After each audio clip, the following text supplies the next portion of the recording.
14 umuntu ongafundanga kahle nongazi uzokutshela ukuthi why mina nibamba iphasika ngo-April ngoMay noma ngo-April noma ngoMarch ngoba ba-understand ukuthi ngalesa sikhathi babesebenzisa ikhalenda lama-Romans.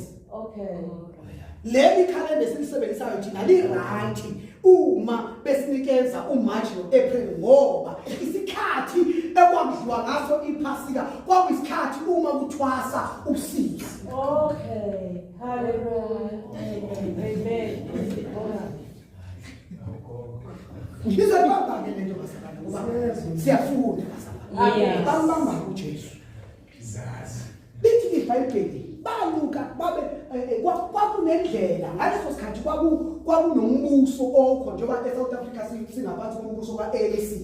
Umbuso kaANC unomthetho osisekelo. Izwe order ocontrola ngalo. Uma uyogwetshwa enkantolo kuthiwa we-act nababani. Yezwa bazalwa nasemsebenzini kuthiwa kune-Labor Relations Act ngoba siphila phansi komthetho phansi kombuso. Nangalesa sikhathi sikaJesu kwakuyisikhathi samaRoma. AmaRoma ke uma wonile ayenohlobo le-prostitution ayeprostitute ngalo bese eba nehlobo lokubulala ayecrucifya ngalo. uJesu ke ngaleso sikhathi samaRoma wathathwa naye wayobulawa ngokohlelo la ngaleso sikhathi lamaRoma lokubethelwa komuntu uphi esiphambanweni. Kodwa umuntu wayengavela bethelwe kungazange kuthethwe icala lakhe. Waqala kube ne-prostitution. Okay. Iqalile i-prostitution kaJesu from 6 o'clock ekuseni. Uhambe inkantolo eziwu-3. Uhambe inkantolo kaCleophas, uhambe inkantolo kaHerod, uhambe inkantolo yokugcina kaPilato. Kulezi inkantolo zeyi-3 makufika kubuzwa lithini icala alitholakala. Nalo afika lithini icala alitholakala. Nalabo afika kwaze kwafika kuPilato njengoba nawe uthi mawuxoxa ukuthi nami ngigeza izandla njengoPilato. Kwakuyindaba eriyeli leyo ukuthi uPilato wathi angikutholi icala kuye. Kwasekudla ukuthi ke uma umkhosi ngoba umkhosi bazalwane umkhosi wawunezinto ohamba nazo umkhosi wephasika. Uma umkhosi wephasika kwakufanele ke kuhle ukuthi kukhululwe isiboshwa esisodwa eziboshweni ezikhona ezweni ngoba kwenziwa umusa wokuthi ngoba yiphasika kuthiwa zazikhona iziboshwa ezazikhona ngesikhathi icala likaJesu lithethwa. uPilato wayefuna ukuthi uJesu angabethelwa bazalwane ngoba engalitholi icala wayesephuma wathi ngimkhululele bani ngoba kwakunesiboshwa esasigama laso kwakuthiwa nguBaraba.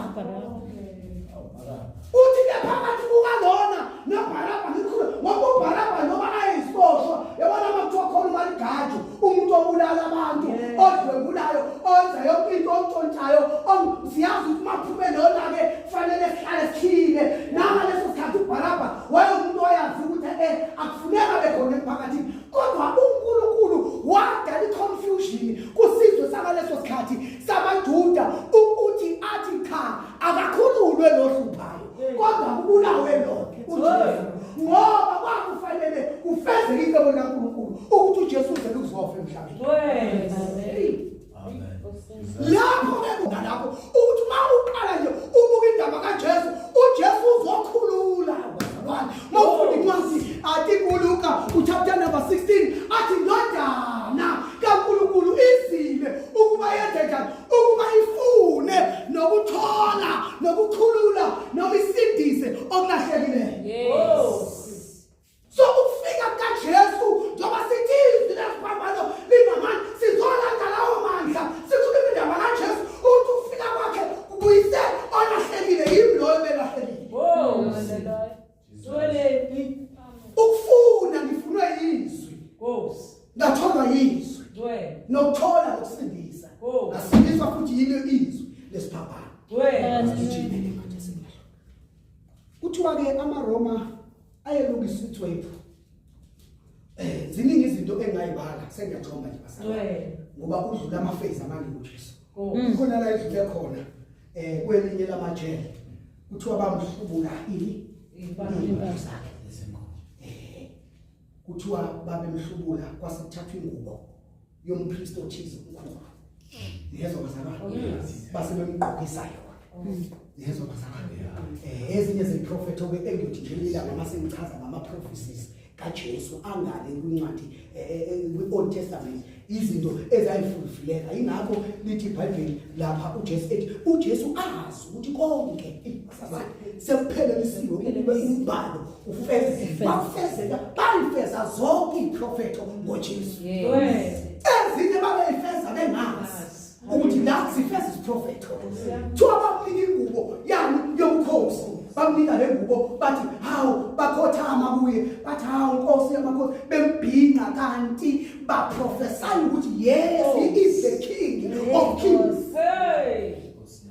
Bona bathi bayambhinqa kodwa benze njani bafeza isiprofethi. Angijobe ngeke lesebethitha umfowethu singavinika uvinika leyiso mabedobhoza ikhona incwadini kaIsaya ukhulumile ngaleso siprofethi ukuthi banginikeza inyongo ibe ukudla kwabo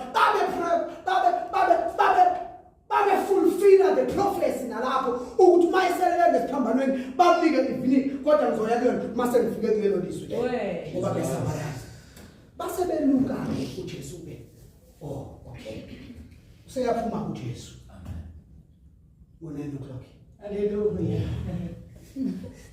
uyaphi manje ubheke konke manje umqondeswe amen ubheke umqondeswe ithi iBhayibheli uSathane waphinde wayitry futhi lakhe kodwa ile ndoda ikhathele manje da isithwele isiphambano bakuNkulunkulu ithwalele ngelinye ilanga ngizoshumayela ngimchazele ukuthi wayichaza ukuthini uJesu.